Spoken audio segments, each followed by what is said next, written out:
DJ Ferris. The Chicago, nigga. It's the real one. Hit me. Only one is pulling shit the fuck up. Let's get a sports talk.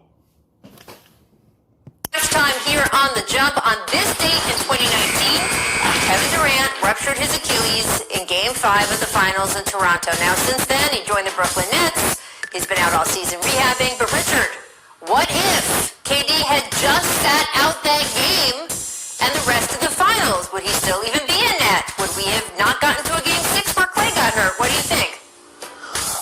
Honestly, I have no idea. No one knows. I love playing the hypothetical games. I think his time was over in Golden State. I think he knew that. I think that was part of the reason why he wanted to come back. He wanted to finish what he started, which would have been 3 straight championships, and I believe that they would have done it if not for the injury. But ultimately, I think he was going to end up someplace else, whether he was injured or not, whether he won a championship or not. So was it going to end up in Brooklyn? Let's say hypothetically, yes. He came back too early. But you seen when he came back, Toronto had no answer for him. He was just coming down scoring willy-nilly. They ain't know how to stop him. He was just coming down pulling up for threes. And they ain't had no answer for him. Then that injury happened and everything went downhill from there. They was on the verge. They could have won another championship. He could have won his 3rd ring and he wouldn't have got hurt. But he still was going to end up somewhere else.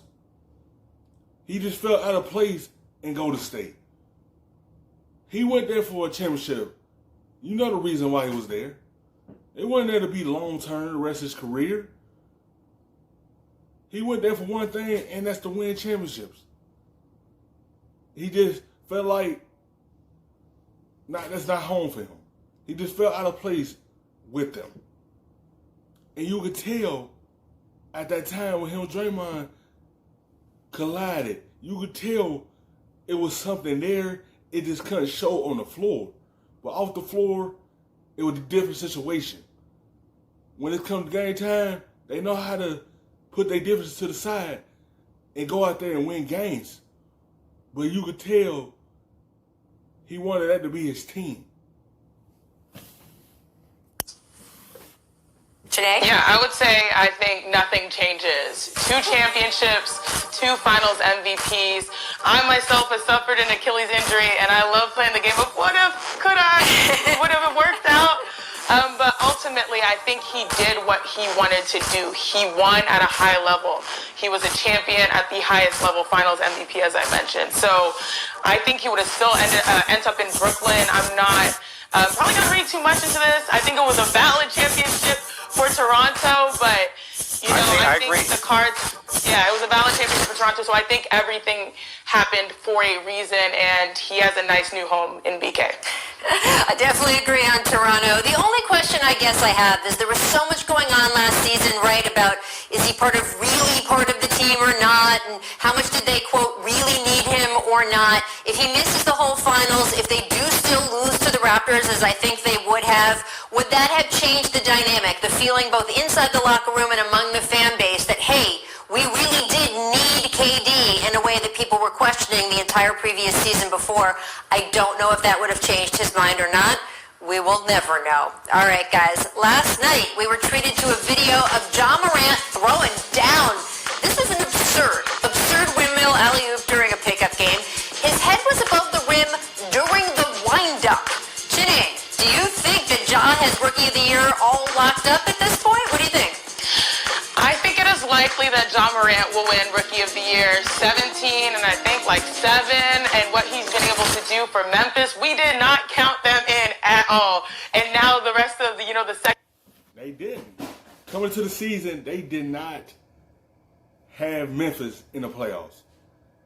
It shows you the impact Ja Morant had on his team. And he turned the team around in year 1. They had them rebuilding mode. But the leadership and his will to win, it changed the outcome from Memphis. And the team that they have built around them is going to be a nice team for years to come. It's just he's an impact player. And he got the Rookie of the Year locked up. He the head of the Rookie of the Year.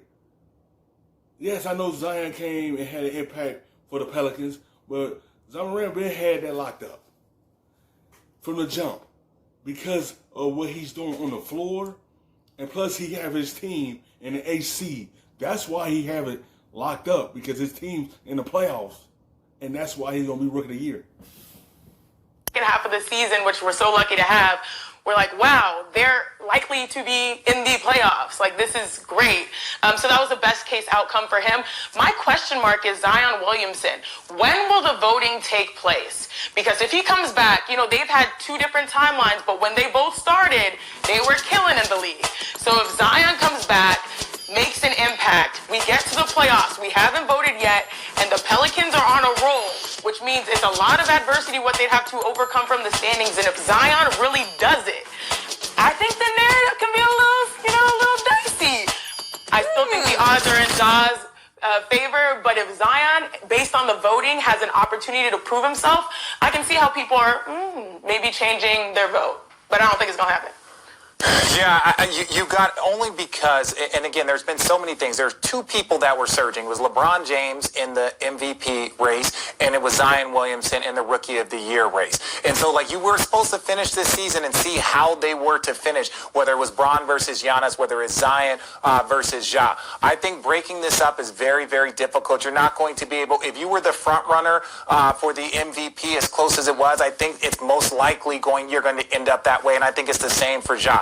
Now, if Zion comes back and goes crazy and does this and they win, I still think ultimately people will look at the course of the season and then they will probably make excuses for, like, well, they had time off and they had the ability to do this. So I think it's very, very difficult, but I think Ja is going to win Rookie of the Year, and rightfully so. I think, you know, if we were to have a regular season that would have finished the way it was supposed. Yes, Zion came in the middle of the season. Ja played a whole full season. And it's about what position you have your team in. Zion and the Pelicans are sitting out of the playoff and looking at Memphis in the playoff.